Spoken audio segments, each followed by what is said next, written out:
अगर हम कुछ नहीं सीखे तो समय के अनुसार हम कुछ सीख नहीं पाएंगे, है ना। उसी में भी दिखाया दृष्टांत, वो आंखों से अंधा जरूर था मगर वो असली में अंधा जो था वो पुत्र मोह के जाल में अंधा था, पुत्र मोह के में अंधा था। पुत्र का सारा अन्याय देखते देखते भी वो कुछ नहीं कर पाया।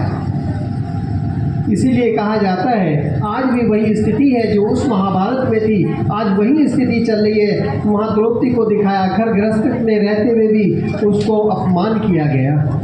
आज भी हमारे गली मोहल्ले में क्या होता है, ज़्यादातर नारी का अपमान है ना। ऐसे ही पुत्र ने पिता की नहीं मानी, आज क्या मानते हैं बड़ों की? नहीं मानते। इसीलिए उसका नाम धृतराष्ट्र के पुत्र का नाम दुर्योधन रखा, जिसने पूरे धन का भी दुरुपयोग किया। दूसरे पुत्र का नाम था दुशासन, उसने शासन का दुरुपयोग किया। आज क्या हो रहा है? यही हो रहा है। उस महाभारत में यही दिखाया गया है कि समय आ गया है, समय को पहचान लो।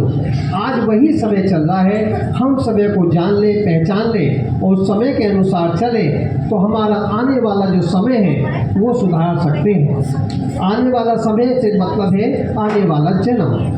हम इस जन्म में कुछ ऐसे पुण्य काम करें कि अगला जन्म जो हमें मिले वो बहुत महान मिले।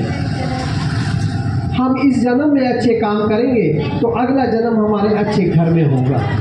आप देख रहे हैं श्री कृष्ण घर घर पूजा हो रही है ना। लोग ले लेके घूम रहे हैं, घर घर में लड्डू गोपाल है। क्यों है वो? आज से 20 साल पहले तो नहीं था इतना, था क्या? 20 साल 25 साल पहले ऐसे इतना नहीं था। वजह क्या है? उस परमात्मा ने आज उस श्री कृष्ण की आत्मा को बुलावा दे रहे हैं कि श्री कृष्ण आने वाला है, श्री कृष्ण का टाइम आने वाला है। इसलिए उस घर पे उसकी श्री कृष्ण की पूजा बढ़ रही है। श्री कृष्ण के आने का समय हो गया है। अब श्री कृष्ण अकेला तो आएगा नहीं, उसके माँ बाप भी होंगे, घर परिवार होगा, सगे संबंधी होंगे, मोहल्ले वाले भी होंगे। तो उसके परिवार में आने के लिए इस संसार से जो जुड़ेगा वो स्वर्ग में जाएगा। समझ रहे?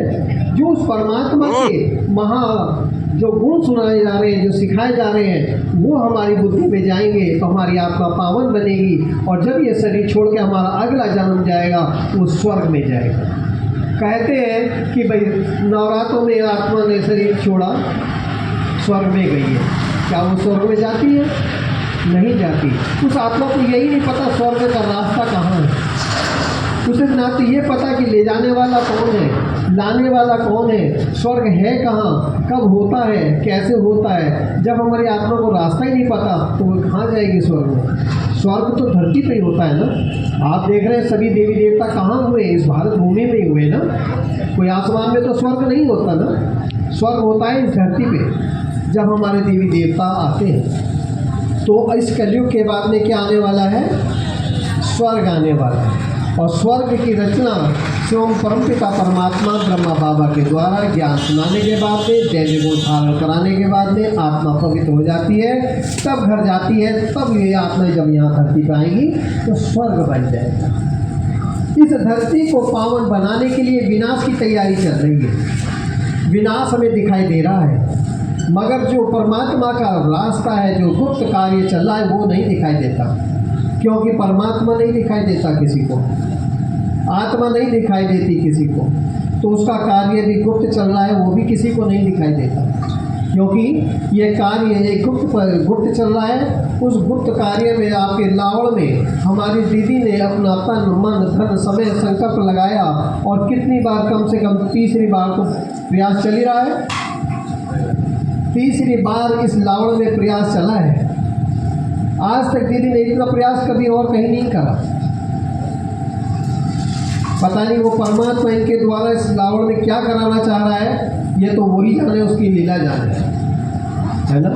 तो आप इतने सौभाग्यशाली, इतने भाग्यवान हैं कि बार बार ये दीदियाँ यहाँ आती हैं और इस लावड़ को स्वर्ग बनाने के मेहनत कर रही हैं। तो आप कितने सौभाग्यशाली हैं। गंगा खुद चलकर तुम्हारे लावड़ में बहने आई है और तुम्हें घर से निकलकर इस गंगा में इस ज्ञान रतन चुगने हैं।